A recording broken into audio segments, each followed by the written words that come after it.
Hey, what's up, everybody? I'm Johnny Christ, and this is Drinks with Johnny. Thank you so much for checking out the show. I'm super excited. I've got a great guest today. But before I get to that, I'm going to get to my Sweet Drop CBD oil. This is something I've been talking about for weeks, and I'm just going to go ahead and start it off, as I do every episode. And if you head over to sweetdrop.com and use promo code DrinksWithJohnny, you're going to get 20% off the CBD oil. Go learn what CBD and everything can do for you at sweetdrop.com. Now, I said I'm excited. I wasn't lying. I'm very excited. I've got one half of Tenacious D KG, Kyle Gass. What's up, man? Man, you were shaking your head the whole time I was doing that intro. That was getting so real because of the corporate promo, CBD. It's not corporate. It's my buddy's. It's my buddy's company. It's my buddy's company. First before, what do you need? You need more money? No. It's not about money. That's not for me. What do you need? Whoa, this is it's a buddy. My buddy sent me the CBD oil, and I use it, and I enjoy it. CBD. What is it doing anything? I think so. I think it seems to help me. Puts me in a better mood. Touting on the show. No, yeah, exactly. And I wouldn't do that if it didn't help me. Okay. You believe in your product. Trust me. I got it. I'm Johnny Christ. Trust me. That's going to be a shirt. I'm Johnny Christ. Trust me. I'm putting it on the .com. We did it. So how you doing, man? How's life been going? Good, really good. I mean, it shouldn't. Although I would say the wildfires. I don't know when this is airing. Next week or sometime like that. Week after. It does seem like piling on. I mean, we've been pretty restrained. It's like, wait a minute. Now I can't even go into the backyard. Yeah, it's been brutal. Smaller. Where are you coming to us from? Are you in LA right now? North Hollywood. North Hollywood. Okay. Yeah, it's much worse. Yeah, I'm down here in Huntington Beach. So I'm next to the beach. It's blowing some of it away. We still got ash on the cars even down here. What's your number? What's your Purple Air number? What's my my what? My purpleair.com. Go to purpleair.com, and they have a map, and then it shows the particles in any given area, what the number is. Oh, really? So it breaks it down, and it's like a GPS map, and you can go in. Check on your device there. We may need to get your particles. But I've noticed, too, that the beaches, you're not as saved as you once were, I think. No, definitthe not. Like that's always, we can go to the beach. That's where the good air is. But. Yeah, no, it's not the case. Like I said, like just last week, had the car out on the street and there was ash on it. I mean, it's still smoky here even. I mean, I think this is probably the worst it's been. What's up? Do you use an air purifier? I use air conditioning. I don't have an air purifier, though. Right. I don't either, but I've heard they could be the business nowadays. I'm sure. I can give you the reading, and then it's also... I'm normally not that guy, but I'm like, maybe I'm that guy. Should I get one of those? I always thought you used air purifiers when you were trying to mask the smell of marijuana in your bedroom. Well, of course. It doesn't have one use. It's got to have multiple uses. Machine, John. Oh, I'm so glad you're here to teach me that. Is everyone healthy and good in your camp, though, aside from the fires and everything? We got the very coronavirus good. out here. I feel lucky somewhat to be me that I don't have to go to the meat processing plant and put myself in too much danger. Yeah. But I've also, as we've kind of evolved with this thing, it does seem like there is a balanced sort of quality of life issue, and also what risks you personally are willing to do. Totally. And it's like, I feel for me, a little common sense, things, and I feel pretty safe. I could be delusional. That's the thing, you don't know. If you don't get it, everything you did was right, and conversely. Yeah. Well, what precautions are you taking then? Like, what are you saying? You feel? Well, safe, I stay home. I mask. I go distance. I stay outdoors. All sort of the easy things you can do. Not be in a crowded closed room. Totally. Right. It's laughable though, because it seems like these are such easy precautions you can take. It's like when you're outside, throw on a mask. Like when you go out in public, throw on a mask. If not, like, stay away from everybody. I don't know about you, but like, even if it is just going to be like a flu, I don't necessarily want to go out and get the flu every time I go out and hang out with my friends. I don't know about you. Call me crazy. No, that it is sort of a numbers thing, though. I mean, we live with the flu, and I used to not even get my flu shot. Yeah. I'm like, nah, my immune system's pretty good, knock on wood, and I don't usually get sick that much. And now that seems sort of ludicrous. Now, like, what was I doing? Yeah. No, public health and medical, it's going on at all times. I was the same way. I was the same way for a long time, and it wasn't until I had my son 3.5 years ago that they were like, hey, you should really be getting your flu shot. And I was like, oh, okay. Congratulations. What's your son's name? His name is Franklin. Thank you for asking. Yeah. How's he doing? He's doing great. He's back at school, actually. Now we're talking about the pandemic and COVID, and he just started last week again. 3.5 years old. He's at school? Yeah, it's a daycare. It's a preschool daycare kind of thing right around the corner here. My sister-in-law went there, 27 years ago. It's great. Such a great place. They're taking a bunch of safety precautions. He's got to wear his mask going in. They're checking everybody's temperatures. They're doing everything. I mean, again, it's all doing what you can to prevent it. But even if you still get it after that, it sucks. But try a couple things. There's a risk anytime, but you're weighing it out, and that was okay for you. Yeah, exactly. I eventually just became the fact that hanging out with my 3.5-year-old son every day, all day for the last 6 months started to weigh on me and my wife's relationship. Yeah, no, and very honest. I mean, there's just. Too much of anything. Totally. Love my son, but too much of anything. You couldn't love your son more, I'm sure. And yet, listen, I need a break. You. Absolutely. But I'm always like modern parenting. I'm going, wow, I'm not a big video game guy. I'm always like, but I notice your friends that are parents and stuff, man, when they need those video games. Oh, it's done. I have to get into video games. Like I got, I'm trying to get him into the video games that I like the old arcade ones, the old Galagas. I got a cocktail table I'm looking at right now that's got Pac-Man with all the games, on it. I've got my Nintendo, and that's where I stopped playing video games. And there's so many more video games out now, and I know that I'm going to have to get into them if I want to bond with my son when he gets a little. What older. Games we got on that cube? You got Pac-Man, Galaga, 1942. Centipede, probably. Centipede's on there, I think. Donkey Kong, Dig Dug, Frogger. There's a lot of classics. That's it. That's what I need. Yeah. Listen, how much is that? I don't recall. I bought it about 5 years ago. I want to say it was like $500. Yeah. I don't think it was that bad. No, that's similar. It's such a great kind of hang party kind of thing. Yeah. Well, it's up here in my bar, as you can see where I'm at. This is my bonus room and bar. There was the one place in the house I got to do. Yeah, this is my man cave. This is where I do the show from every time. I was noticing it really. You got the liquor. You got the. Are you a drinker at all? So I was trying to ask you on text messages a couple of times. Do you drink at all, or? Oh yeah, I'll drink. Yeah, okay. I like the whiskey. I like bourbon, but I can have fun with all. I like a gin and tonic. Mm-hmm. I had a whiskey sour the other night. It was really good. I'm not a beer guy. Not a beer guy. Did you? So your whiskey. What is your choice bottle? Well, I actually wrote a song. It's a tradition in the band that we drank Jameson. Okay. And then I wrote a song called "Blame It on the JMO." I like it because. But it was really just based on the song "Blame It on the Bossa Nova" by Stephen E. Yeah. Blame it on the JMO. Oh, when the feeling's right. Blame it on the JMO. And then we'll drink all night. I was at a gig. It's an old kind of bossa thing. And I love that. I love how you're a true professional playing to the camera like that, even though it's a webcam. I love that you're just right in it. I was playing to the webcam, man. That was cool. Well, it's sort of like part of the fun. It's like with the FaceTime, I'm like DPing my own. That's fantastic.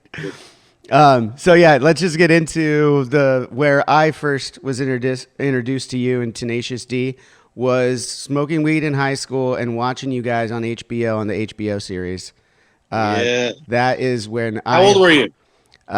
Shit, I must have been 15, something like that. 15, 16. Don't do drugs at 15 or 16 though, kids. No, it doesn't work. It doesn't work for everybody. I'm going to say we can start light at 15. And then we can have it moving. But that's a perfect age. Although maybe sometimes like 13 to 15 is good for them. Yeah. Well, I mean, that's definitely not a PSA from Drinks with Johnny. That's. But yeah, no, I was watching, and then I was really happy. Makes it relevant now. HBO Max came out with their streaming service, and everyone can go check out exactly what I'm talking about right now. It's on there. You got Tenacious D back from when I was in high school. The complete series is out there for streaming right now. An entire hour that we made. The episodes are pretty quick to get through. I mean, they're like 20-minute episodes. I got to tell you, the actual progression of that was there were only 2 like 8-minute episodes in '97 before the Mr. Show. And that was kind of it. It was just this sort of little sizzle. They were like little sizzle stories or whatever. And then it wasn't until like 2 years later that we sort of tried to package them into a show and stuff. So, but even then, we only made like 2 more. Yeah, it wasn't a lot, but it's there. It was. I remember just laughing my ass off, and I watched it again recently, knowing that you were going to be on the show. Does it hold up? Oh, it holds up. It holds up, and then some, and then some. Timeless, Tenacious D. We shot them on film. I mean, there was definitely decisions we made at the time that I think we sort of were hoping at the time, like, let's make this timeless at the time, but no like jokey jokes. We didn't throw jokey jokes in. No. And we shot it on film as opposed to, which was way more expensive for a show that had no budget than it would be.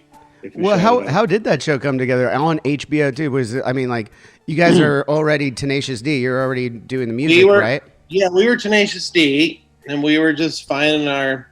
I mean, first it took we're really actors, of course. And we were in the, doing theater. That was kind of our main thing. We weren't even really in the industry too much. Just sort of doing theater, being actors, trying to figure out a thing. And then, but, Jack and I love the music and the rock. And we'd sort of play around with the idea of trying to write a song or whatever.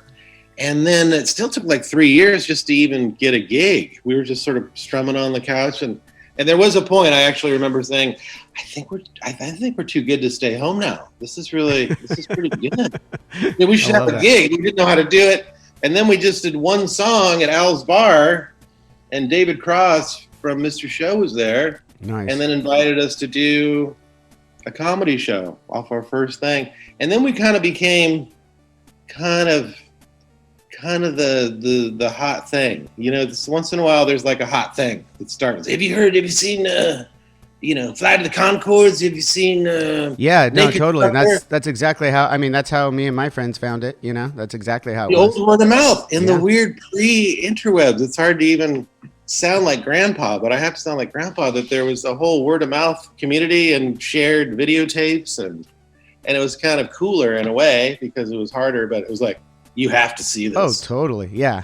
That was the only way you heard about things as a kid too. You were like, you had to learn about it from your friends or your older brothers or somebody else. That's how you found anything. And then that sort of that community, communication was so much more important. It's still important. It's just a different delivery. It can be taken for granted though in these days. I understand what you're saying there. It's taken for granted a little bit. It's almost in the other way. Like, I think you have to not blast everything out all the time. Like, you have to sort of hold back a little bit in today's accessible world. But there's the show. I still haven't watched it. Our singer Matt was telling me all about it though the other day. I still got to get around to watching it. Is like The Social Dilemma. Have you watched that on Netflix?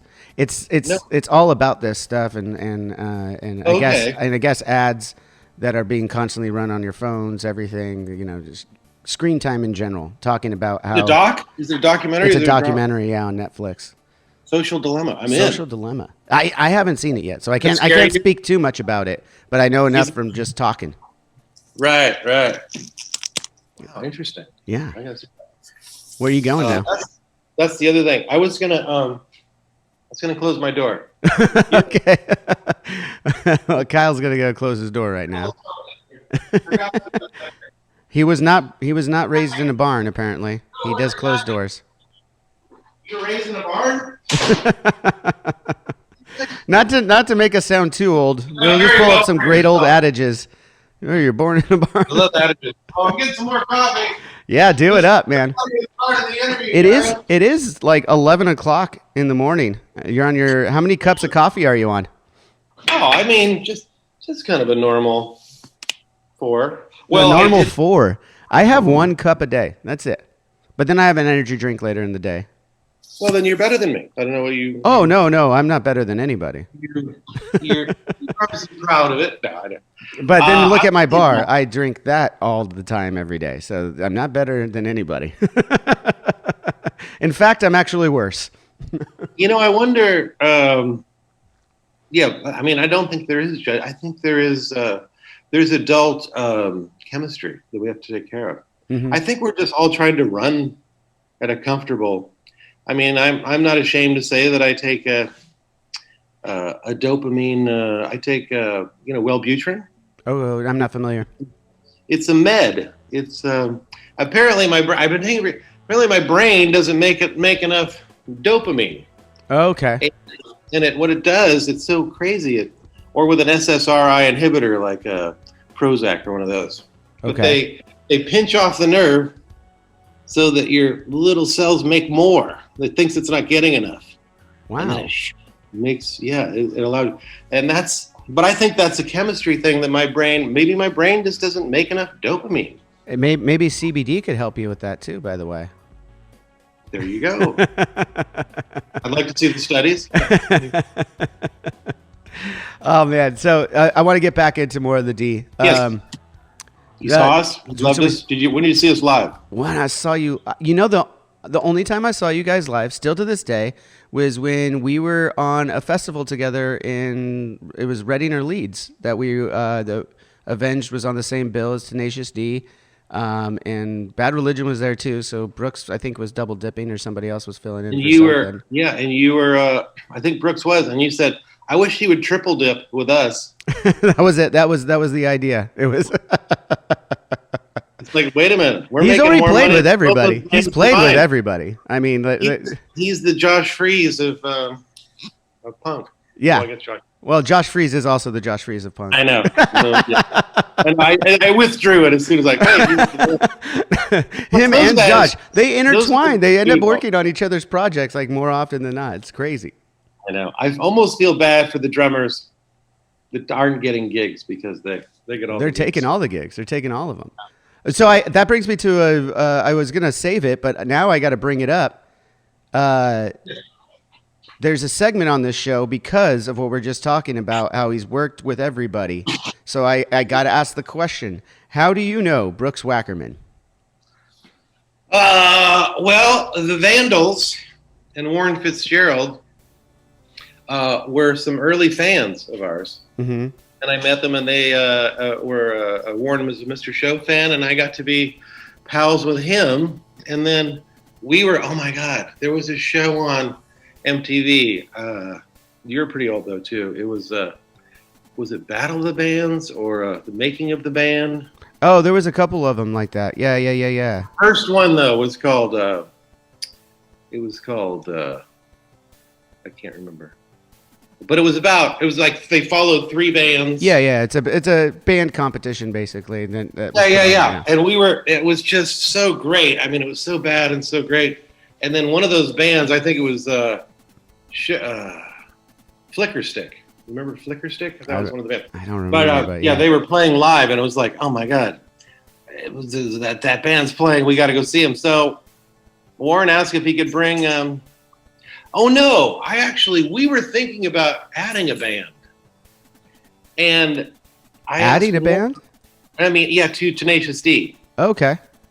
We always played just the 2 of us. Yeah, of course. Yeah, at that point. Yeah, I gotcha. And then the movie started to happen, and it seemed like it was. And then I don't even think. And then Warren said, if you ever start a band, you have to use my friend here that he brought with him, Brooks. Yeah. And I thought, really? Because he seems at the time he wasn't the cool Brooks we know now. That's laughable in itself, right there. I know. Hold for laugh. So you can imagine the young Brooks, and he was just a wonderful alien from another planet. Yeah. But I love Warren and trusted his judgment, and I certainly wasn't like a band guy. I didn't really know anybody. It was like, okay, I sort of kept that in my back.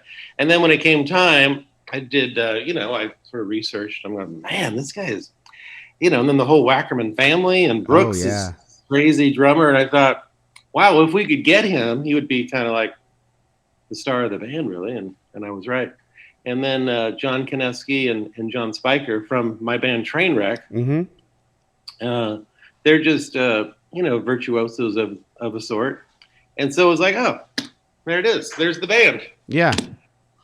And Brooks, said yes. So, but whose idea was it to put him in the Colonel Sanders costume? Oh,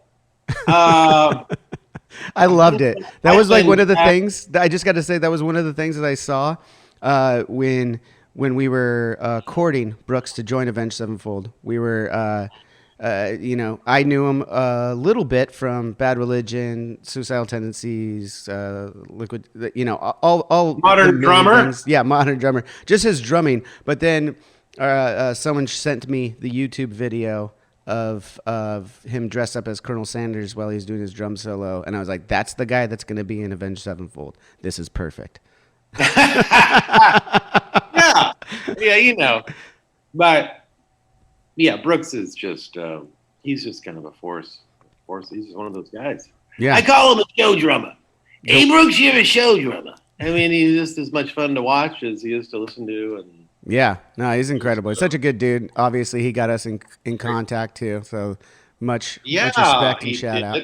That shouldn't have been that hard, by the way. I don't know why it was like you had to reach the president or something. Don't do anything. Listen, we can plan a time in October. that would have been tough. There was another thing you brought up, Trainwreck, and you didn't bring it up, but I'll bring it up. But Kyle Gass Band. Your other projects that you're doing. You have side projects? Yeah. And then the last time I saw you, I don't know that you realized I was there at what's the place called in Long Beach? D Piazza's. Let me see. With the Rothschild show that Brooks played with the other guys. I'm gonna say, yeah, a dude with a beard. I'm not gonna notice you ever. Of course not. I didn't expect you to. Yeah. Do you remember that? This would happen like right before the pandemic took place. We were at that bar in Long Beach, and you came up and sang, did a cover song. I'm burning for you, or what's the title? Reeling in the years. Yeah. Stowing away time. It was fantastic. So those are the other guys in Trainwreck and Kyle Gass, or what's all the and then the Rothschild crew? Like, what's your connection? Is there another connection other than Brooks, or? No, that's the thing. Rothschild should be called Cage Child because he took people from. I mean, yeah, he took John and John. Yeah, called the Johns brothers. The Johns brothers, okay. And then Mike Bray, who's not really part, but he's a part of Kyle Gass Band. He sings lead and plays guitar. And so it was a strange amalgam of like my bands. But of course, I love those guys. Like, yes, those guys are great music. I get it. Fantastic musicians. That was the first time I got to see them in that facet. Like, mostly cover songs, a couple of like crazy things that they did, and then the voices, like even which was the bass player is one of the Johns, right? He's Mr. Everything. Yeah, Spiker. He produces us, mixes us. He's also our tour manager. That's weird. It is weird, and it's also weird that because we'd always say, you don't have to. We can. It's too. He's like, but he's one of those guys. He enjoys the being busy and making sure. One of those weird personalities, just like those producers where like they worry so much more about the details than any person ever would. Of course, yeah. You hear? Oh, did you hear that crack? Did you hear that crack in it? No, there's not a fucking crack. I did. Yeah, so he's an amazing singer. He really yeah. I think that there was a Queen cover that night that he sang, and obviously Freddie Mercury's and that's his idol. One of his idols. And he just nailed it. He also has a weakness for John Mayer that we always kid him about. I love that. John Mayer's always he's always an enigma for the music because he's a great player. Yeah. I mean, if you like that playing, he's great. And a lot of people do. And but then he's got the comedian D-bag quality to him. Mm. It's like, oh my God, it's such a mixed bag. Yeah, I mean the human beings are complicated, as we were kind of briefly speaking of on the dopamine thing. I mean, humans are complicated. You keep bringing up the acting though. That's perfect because I just kind of realized. What am I, like a broken record? No. What, my acting? No, you're acting in the world that you came from before you got into the D.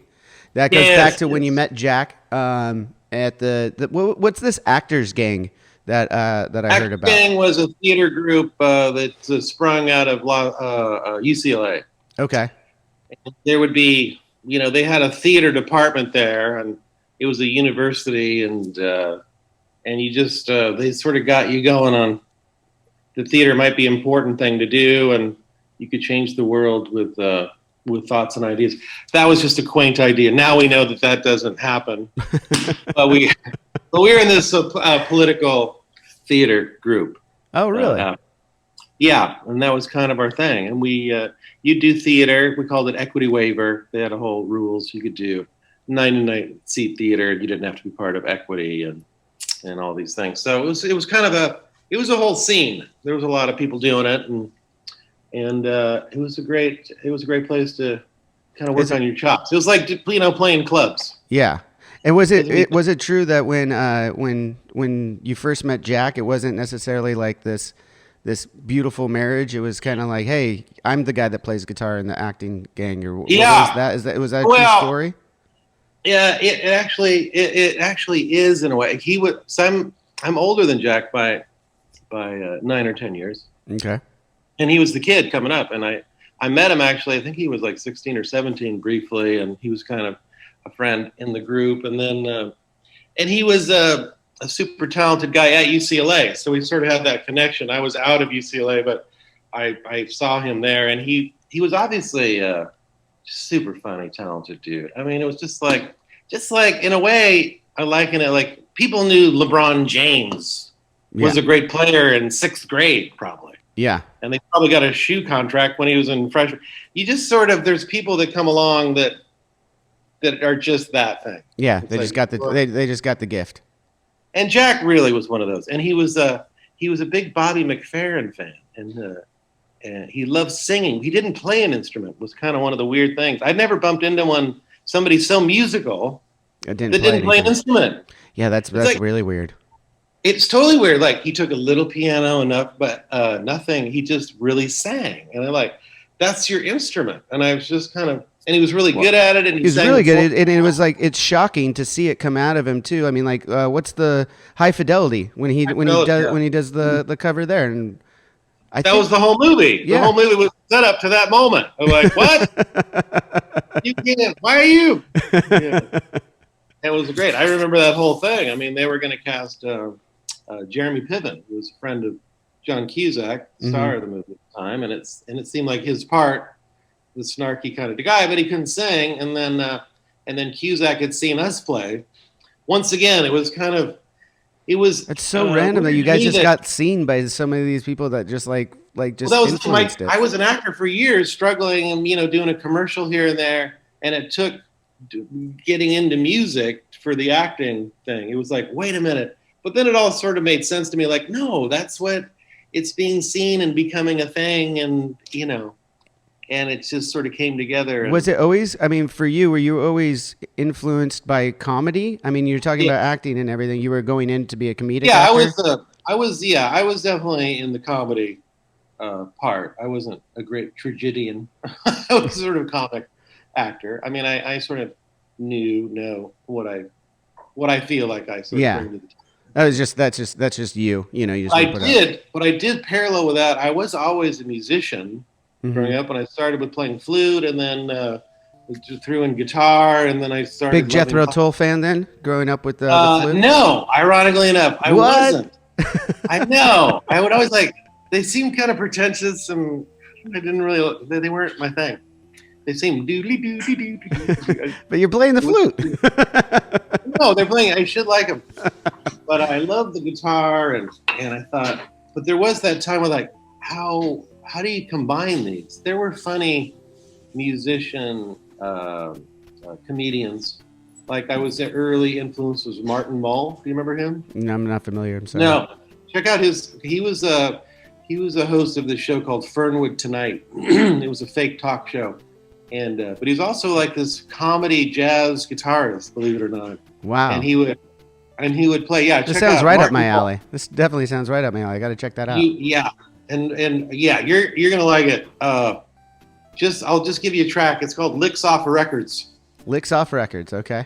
Licks Off Records, Martin Mull, and it talks about how he impresses you at parties because he learned all the licks off records, but he didn't really become a real musician. And he's very funny. He has actually a weird. He kind of makes fun of the blues a little bit. It's a little dated now. I don't know if he'd get away with that material now, but then came along a sort of a Spinal Tap came along. Mm-hmm. That exploded my brain and kind of. I don't think that there is a touring musician of any kind that doesn't just completely relate to that movie. And then to a lesser degree, we became that kind of thing. Like if you were a touring musician, there was a good chance you had a video cassette of our show in your tour bus. Oh, absolutely did. I think one of the video cassettes I saw of you guys live was. It was somewhere in London. What's the theater in London? Brixton Academy. Brixton Academy. Yes, thank you. Yeah, I saw that. Yeah, that was a great show. It was a great show. Definitely watched that one a few times on the tour bus. Wow, that's just it's hard to even take in because, like I said, I wasn't really but a huge fan. Like I just I love rock and the great big old rock bands, and just it seemed like a magical world that had nothing to do with me. Mm-hmm. And to even be sort of in that conversation is just still kind of like, whoa, that's so cool. No, it's really amazing what you guys have done. I mean, even the fact that you put together a movie for the Pick of Destiny. I mean, I know you guys, I'm learning more now of where your acting started from and everything like that, but like putting together your own rock album and movie together, like what was that like feeling and project like for you? Oh, well, it was everything. It was everything in the human experience. It was like your dreams were coming true, and then they were also crashing before you. It was everything. I mean, that must have been such an undertaking to do that. Well, it started at the end of, right, we only did the 3 episodes of Tenacious D on HBO. On HBO, yeah. And they were pretty, we weren't, I don't even think they had ratings on cable back then. But it was obvious, like, oh, this could be a series. We could do like 10 episodes, and they actually offered it to us, and if we weren't executive producers on it, and we're like, well, wait, we don't want to. But also another irony was only we could do it if Bob Odenkirk was executive producer on it, and we love Bob, and he actually gave us our break. And he's super funny and talented, obviously, and went on to become, Better Call Saul. And but we were like, no, we want to. This is it's your thing. Yeah, totally. It's your baby. Jack and I kind of control. We could, we sort of were savvy enough to know, like, wait, this is how things get shitty when you lose control of it, and it's something else. So we wanted control of it. So we thought, well, no, we're going to pass on that, and we want to make a movie anyway. We can only make our Spinal Tap. Yeah. And so then that set us on our course of developing a movie. But at that point, but then we're playing around with scripts and writers and this and trying to develop it. And then Jack gets School of Rock. Yep. That was 2002. And it really, there's a character in that movie too that looks eerily like you, but isn't you. Were you supposed to be casted in that? No, I know. And my brother actually accused me of lying to him, saying, no, you're in the movie. And I say, no, that was a cruel joke of theirs to put someone that looks just like me in the movie because, our album had come out like a year. So we were kind of an actual thing. Yeah. Tenacious D. And also we were developing a rock movie, and then Jack does his. At the time, I mean, now it seems like, of course, you have to do that. But at the time, like, dude, we're developing a rock movie. Now you're going to do this rock movie. Yeah.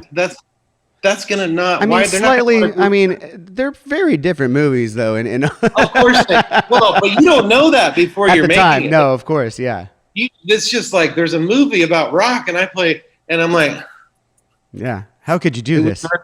Betrayal, ultimate betrayal. And then also it was this like huge breakout. He became so. That's always been like, and I'm an actor too, and I'm older. You know, I was like the big brother, and then. You know. So I mean, like what you guys are on stage is very much just who you guys are, and like your relationship has its ups and downs, like any other. But you know, and then you have something awesome. Like I wanted to ask you about. You turned 60 in July. Congratulations! Happy birthday! Happy belated! And I got to see that you posted on Instagram that you were riding around in a Cadillac that Jack bought you. Apparently, what year is that? Jack has OCD. Okay. And he gets obsessed with numbers and things. Okay. And eat numbers. And I've actually caught some of it from him too. Now I have it. But I was turning 60. I was born in 1960. And we both have, we've always enjoyed classic old American chrome and steel cars. Yeah.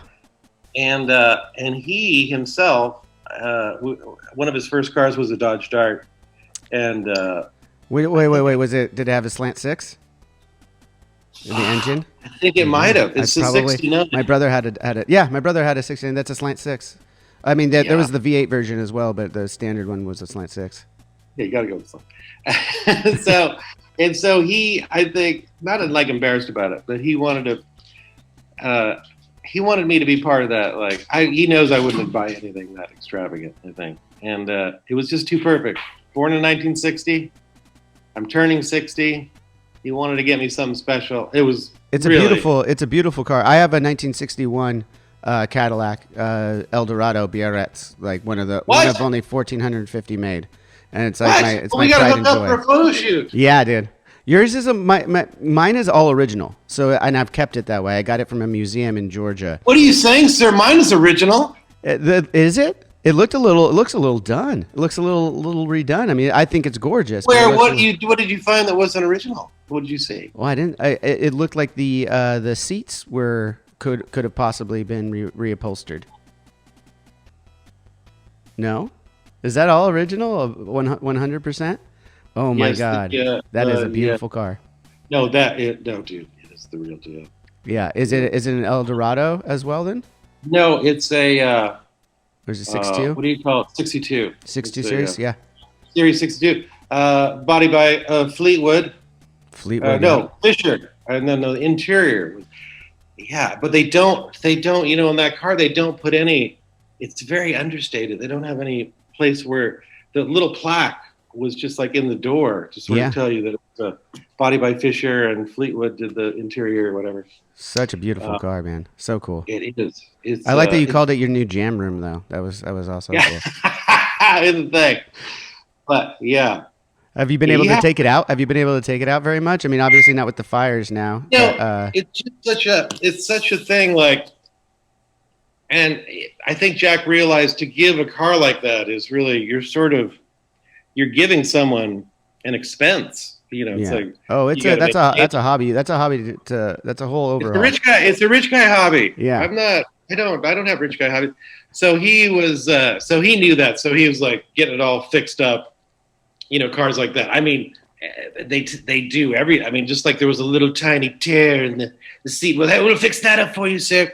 And I'm like, is there any way you get the clock? Because I love when the old clocks work. I got my old clock to work too. Yeah, that was one of the first things. Yeah, I was like, dude, because I had a guy come in. I had a guy for the first few years I had the car.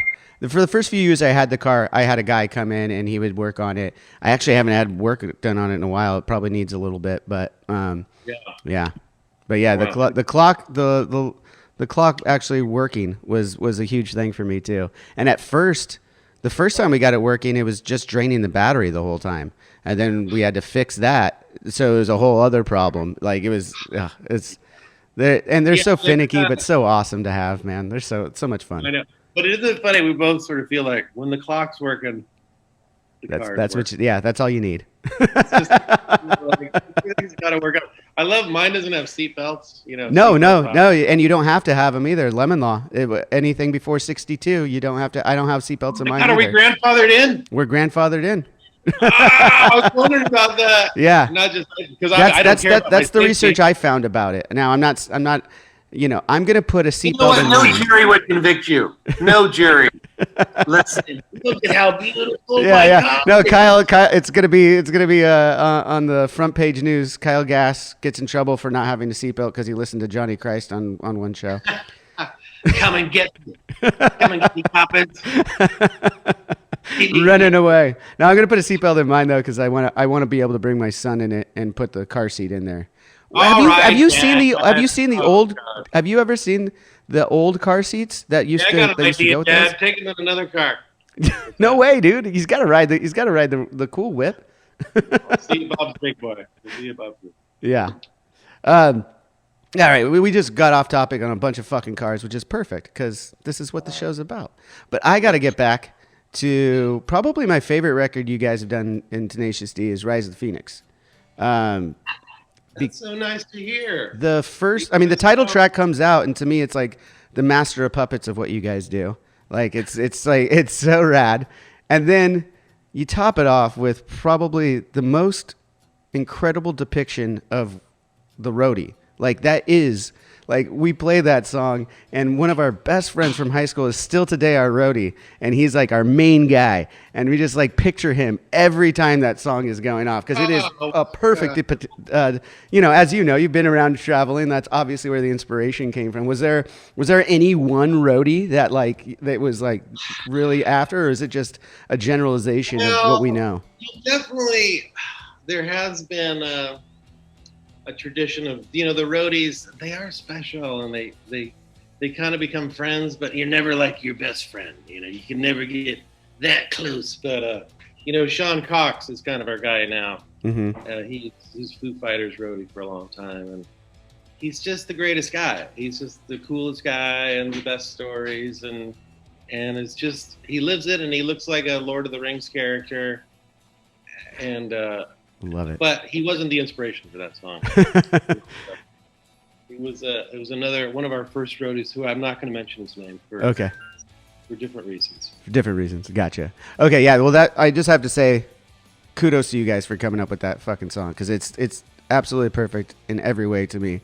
The depiction. It's like oh my god. It's such a great song. You know what is weird? Like we actually, I don't know at the time. I forget. Oh, it was. I think it was inspired. This is almost a little embarrassing, but Jack was doing a video game with the roadie. He played the roadie, and it was Eddie Riggs. He was Brutal Legend. Brutal Legend was a video game. Okay. And we were doing promote, and I think we thought we should write a song, and then for roadies, and then we sang it before. What's the guy? Ace of Spades guy. The Ace of Spades. Oh, Lemmy. Motorhead. Yeah, we were able to open that just to shoot one song he was playing. Actually, probably one of his live shows now. Mm-hmm. But Lemmy hated us and then didn't want us to open for him. It was pretty fun. Ouch. But the point was, we had in our minds like for the video, we're gonna get Danny McBride, who is like. Perfect. Our hero idol from the funniest show, Eastbound and Down. Eastbound and Down. His character is so good. It's so good. It's the best show ever. Yeah. I mean, you just couldn't even do it today. It's so wrong and politically incorrect. You definitely can't get away with that shit today. It doesn't age well, but it's so awesome. It's just a jaw dropper. Like even at the time, I'm like, can you do this? Can you say these things? It's so funny. Apparently, you can. Good in that little window. Yeah. What the real rule is? The real rule is that if it's funny enough, then it's okay. It's actually if you're humor isn't funny. My wife actually has a shirt about that. I love the shirt. She got it a few years ago, and it fits her perfectly. What is it? It's not mean if it's funny. It says right there in the shirt. I guess that's it. I could probably delve into that more, but yes, generally. You can split hairs on a few things. Yeah. Oh man. So then, but we have this plan of like, wait, if we get Danny McBride to play the roadie, and actually, so we like offered him to direct it and this, that, and the other. But it's just so like one of the sort of magical things, like in Tenacious D, you can sort of think of that, and that actually happens. Yeah. Like, Danny McBride is now starring. Well, I mean, yeah, that there's other times like that too in your career, like having, Dave Grohl played on the record and then was on our first record. Yeah, on your first record. Nobody. Dude. And Dave Grohl's like, it's just like where rock legend, and he's Dave living legend. Not even, like still extremely active to this day. And and then he plays the devil in the fucking movie. Like that was awesome. Oh, and then, I know he's playing. Now it is kind of fun. He is so generous to play on all our stuff, and he's still played drums on every one of our records. That's rad. But you have to say though, I don't think he's ever spent more than one day on drumming on a record. But it's sort of two ways. Like, yes, he is. He's that good. Yeah. You know what I mean? I don't think he even listens to it. I think he just sort of plays it and moves on. I got it. And he's just that guy. And that's then, of course, it's incredible. Pro Tools. So, it's drums. You can, chop it up. You guys are a math band. You know what I'm talking about? Yeah. A math band. I like it. Yes, we are.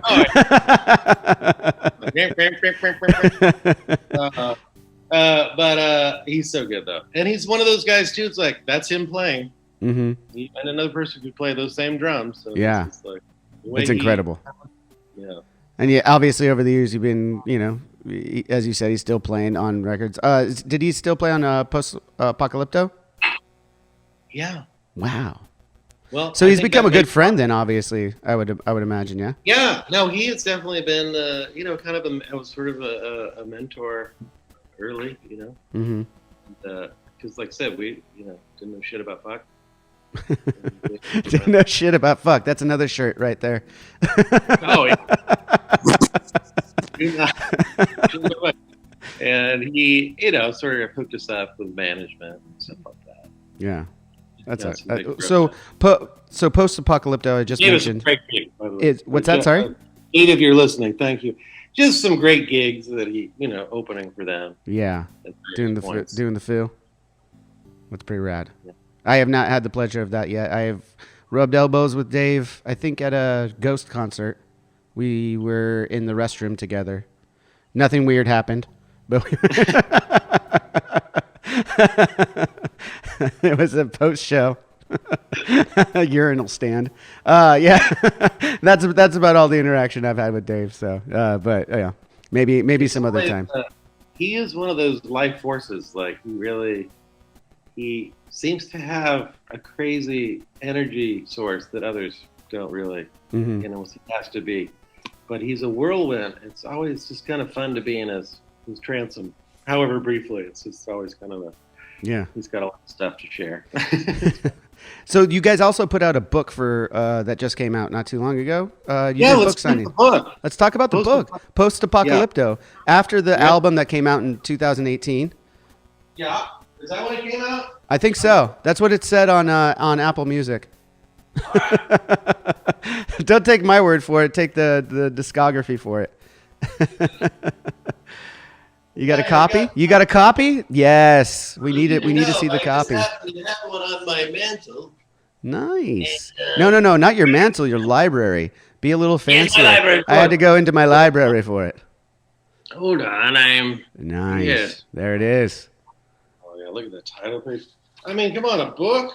A book. Chapter you guys, 1. Tenacious D has done it all. Well, it's just incredible. We don't have a book. We don't have any of this shit. I'm blaming Brooks. He was close enough to you guys to fucking go for that. Your bottom line. We don't have a movie. We don't have any of this shit. We just don't rock as hard as Tenacious D. No. You guys rock as hard as the banks can contain your largesse. I don't know about that. Trust me. I know too much. You guys are doing great. Nice. So let's get into easy enough for me to say post-apocalypto. Yeah. What's this? What's the inspiration for the book? And then I wanted to ask about your virtual signing and how that went too. Jack and I were getting old. Gotcha. And we realized that animation was the way to go to remain always young as a cartoon.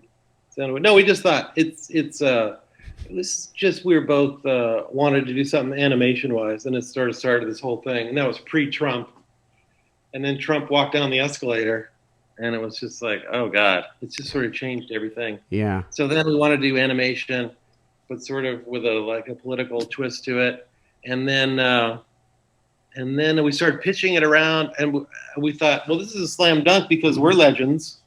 You know, we think a lot of ourselves. And rightfully so. Rightfully so. These people are they're gonna pick up. We're gonna pitch this thing, and it's like it's gonna be a bidding war. Yeah. Who's gonna want it? And then everybody turned us down. And it was like, oh wait, I see. The world passed us by. No, wait a minute. Wait, Jack, you're still huge. Why? Yeah. None of it made sense. I mean, Jumanji. Come on. You got Jumanji going off. You're with the fucking Rock, Dwayne the Rock Johnson. No, come on. That thing's a tentpole. Yeah. Still waiting for my cameo. I'll be in Jumanji 3, right? Yeah. Well, when you get on, that's funny you say it because I was in my, acting career is pretty spotty at best, and I just sort of take jobs. If they don't make me audition, then I usually do the job no matter what it is. I don't even. And I did Beverly Hills Chihuahua 3. Beverly Hills Chihuahua 3. Yeah, like I didn't make it. Oh, that I'm thinking. I had to think of what that franchise was. Beverly Hills Chihuahua. Yeah, it's talking dogs. It's Yep. a Disney franchise.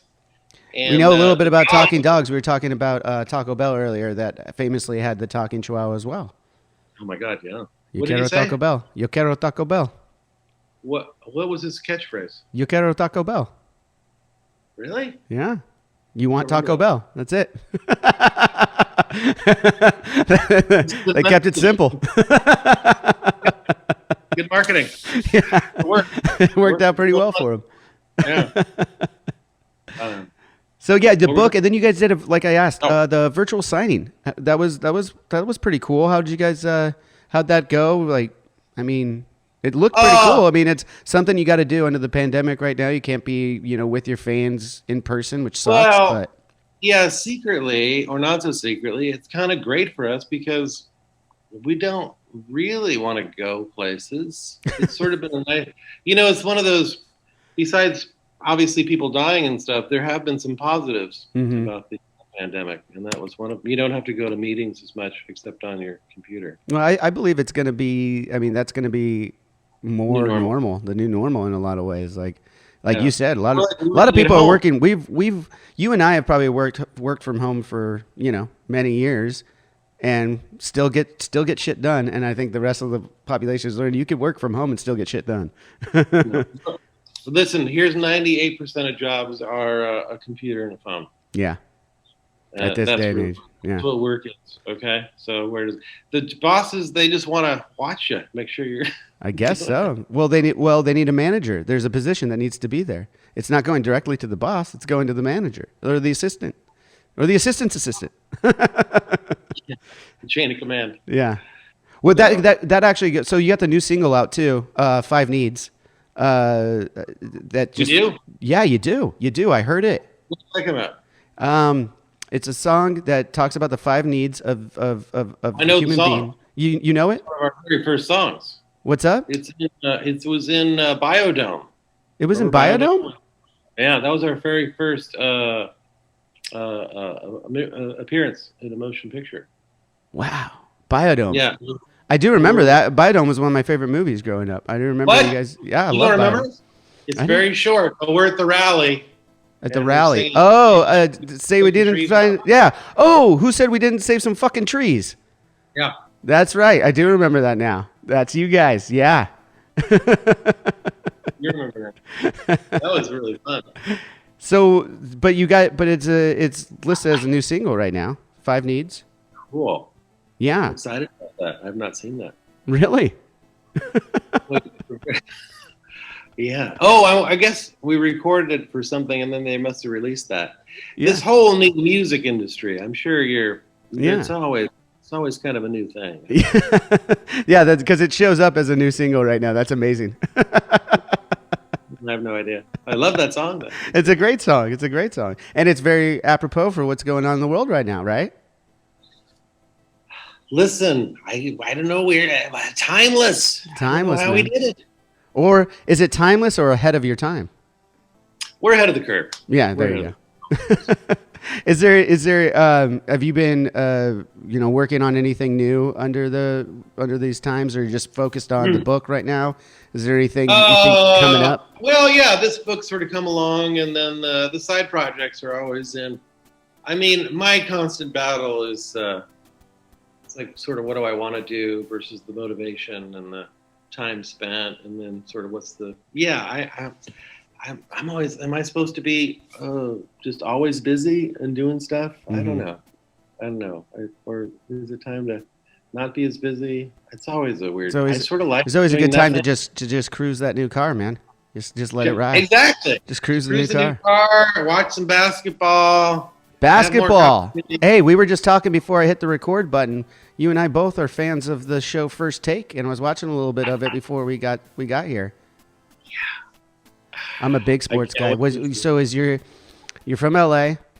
Is your team? Well, I'm from NoCal, so I grew up with the Warriors, and I still have a soft spot for the Warriors. Yeah. And I grew up with the Raiders. I was Nothing wrong with that. Nothing wrong with that. The Raiders and the Warriors, but now that I'm an old man, it's gotten down to just I'm basketball crazy. Yeah. I don't know what it is. Which has been awesome. That it's so great that the NBA was one of the first sports to get back. I like it better. It was John, really cool. I like the bubble. It's a pure test. It's a test tube. I don't need fans by the too close to the court. I don't need home. I totally agree with that, except for my selfishness is that I want to be at a Laker game again. I'm a diehard Lakers fan, and I gotta be at the Staples. But here's the thing: I actually got half season tickets. A season ticket owner offered me half the season. I thought this is perfect because I'm kind of cheap. Mm-hmm. But I do love the Lakers. I've never done anything like that before, and I did. It was really way overpriced, but I did it. So I went to half the games 2 years. The one before LeBron, or the 2 seasons before we got LeBron. Okay. The rough season I got LeBron. The rough. Yeah. The very rough couple of seasons. But now it seems like I was just going to a super spreader event every time. Yeah.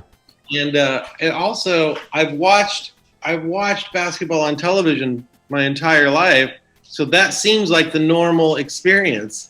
And going to the game was a weird kind of absolutely. I'm the same way.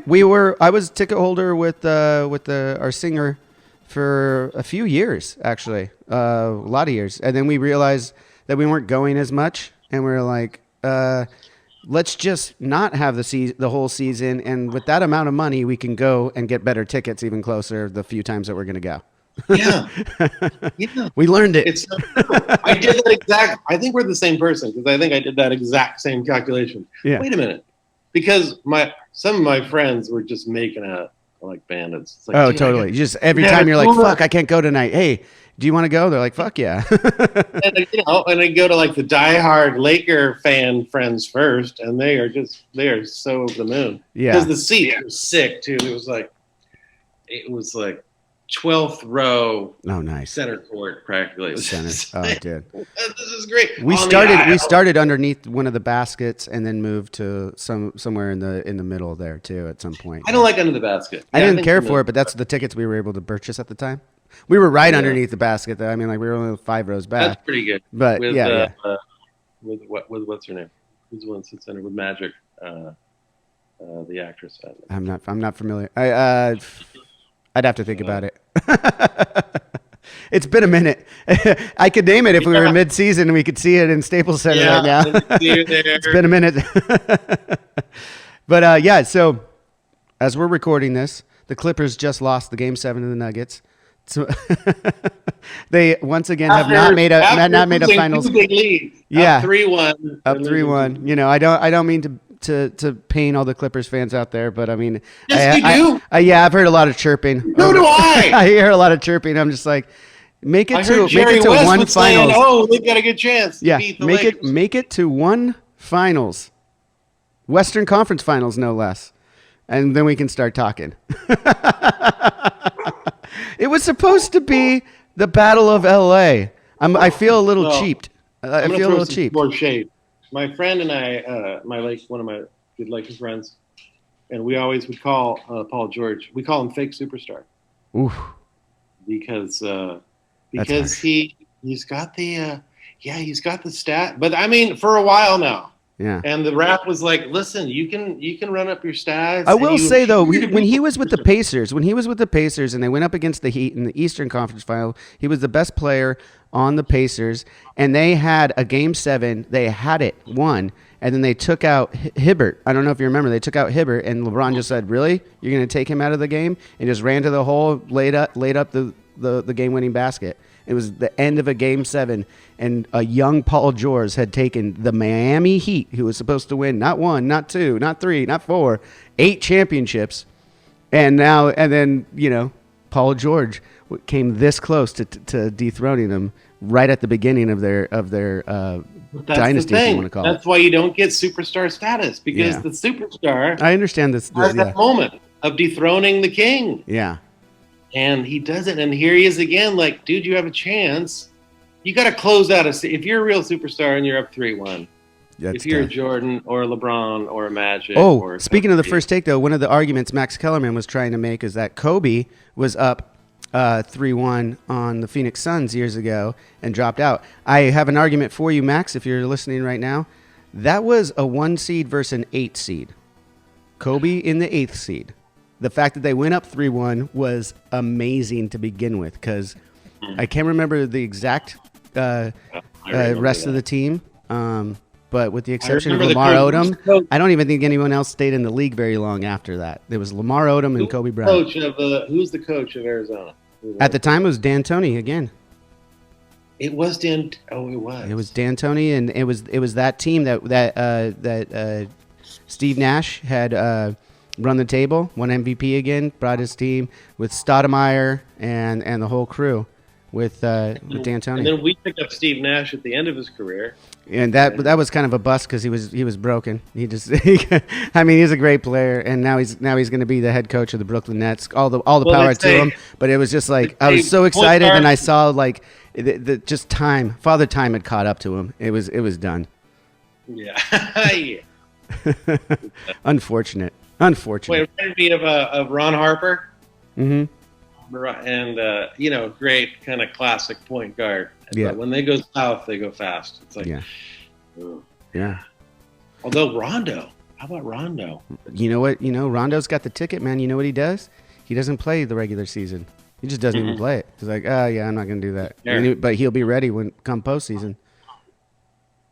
And I prefer that type of player. Absolutely. And you know what? In his own way, he doesn't care anymore. Regular season. He's got nothing to prove regular season. He doesn't have to prove anything. What does he got left to prove? All he has to do for purple and gold is deliver a fucking championship. Because you don't come to the purple and gold and don't deliver a championship. It can't happen. Well, that's like Max. Yeah. In fact, Max will say, it's not even one. If you want to become part of Laker Nation, it's a higher standard. It's a higher standard. That's what he has left, and I believe he's up to the challenge. So let's see what happens. Yeah. What do you think is AD? Why isn't AD? It doesn't seem like he's playing up to his potential. I mean, it's great, but I mean, I think I disagree. I think he's quietly playing up to his potential, because it was always going to be quiet when you have a guy like LeBron James on your team. Yeah. But true. They're getting it done. They're doing what they do. I said it. This isn't probably a big secret to sports analysts, but LeBron and company are losing game 1 on purpose to see what the other team is going to bring them, and then they run the tape, and then they kick their ass afterward. They figure out where their strengths and weaknesses are after. We're just going to cruise game 1, see what happens, and learn what your game plan is. And then once we Here's figure out what my- your game plan is, we're going to figure out ours. You're down at the gym. You're down at the public, the Mhm. AAU gym, and you're picking teams. And somehow the other team has LeBron and AD. It's an embarrassment You know what of I mean? riches. It's an embarrassment It's of like, riches. you got these guys, and it's like, all right. All Can we right, just get take rid it. of Here it is. You can't start a team with those two guys. Here's the number one player, and here's possibly a possible number one player in the future. Absolutely. Yeah, no, totally. So stupid. We've gone off a little topic, which I love. This is exactly what I think everyone wants to hear from this show is, the real communication between us. I appreciate you being here. I'm going to let you go in just a second, but I got to plug your socials as well. The actual Kyle Gass on Instagram, which I saw. Oh, one last thing about that. Were you really in a commercial with Charlie Daniels that you had to play upright for, and they actually think that did was the audio? fake? What's that? You think I faked it? You think I faked it? I couldn't see it was very blurry. I couldn't tell if that was really you. Blurry. It was ripped off of YouTube. But yeah, I think they told the story and the thing. No, I showed up at this commercial. I said I played bass. And they said stand up, and now you're going to play live. Yeah. Which they never do on a commercial. You never do that ever. Why would you? Ever. You don't do that for anything. Nothing. And you should. You should. And we actually, speaking of, we did it for the first Tenacious D because at the HBO show because we knew unless you do it live, it's always going to look shitty. And it's but if you do it live, it looks great. Right? Anyway, so yeah, I only had to play like 30 seconds of Devil Went Down to Georgia, but it was a crazy day. And my fingers Playing an upright, man, going to it for the first time. Like I've noodled around on an upright before, but like to get the tuning and everything, it's an ordeal. You have to learn it a little bit. Yeah. Yeah. It's like, what? You're recording this? It's gonna sound terrible. Yeah, we don't care. That's what we want. That's what we want. That's amazing. So everyone, you can find out that whole story at the actual Kyle Gass on Instagram. You also have a great Twitter handle, Gas Leak. Gas Leak. Gas Leak on Twitter. Follow for I'm sure for some comical genius posts Never and tweets. Never say anything. I haven't figured out Twitter yet. But I'm going. No, there's gonna be some great tweets. like He's still Instagram, figuring it out, but there's God. gonna be some great tweets. It's gonna be some great funny shit. I've been on there 10 years. Yeah, man. Okay, thanks again so much, Kyle. I can't wait to do Got this in person without the cameras or with them, whatever. In person. Cadillacs. We're gonna get our We're Cadillacs gonna do together some Cadillacs. We're gonna do some for a whiskey. photo shoot. We're gonna do some basketball. We're gonna do it all. Yeah, let's do it. All right, cool. All right, thanks a lot, man. Cheers.